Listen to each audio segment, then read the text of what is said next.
Hello everyone, and welcome back to another video of the AutoCAD full course. And in this video we're going to learn how to use the lengthen command right here. But before that, I'm going to draw a simple line just like that. Then I'm going to click on the icon.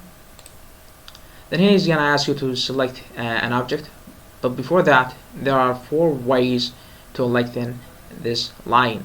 If you click on the delta, he's going to ask you to enter a delta length for this line. If I choose 20, then select the object, he's gonna make this line at 20 point at this unit of the AutoCAD that you entered.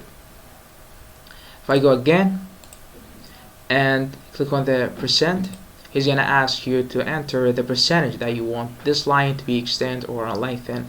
And if I keep it 150 and you click enter, then select the line, he's gonna extend this line as by this percentage, which is 150, which is the half, increase it by half.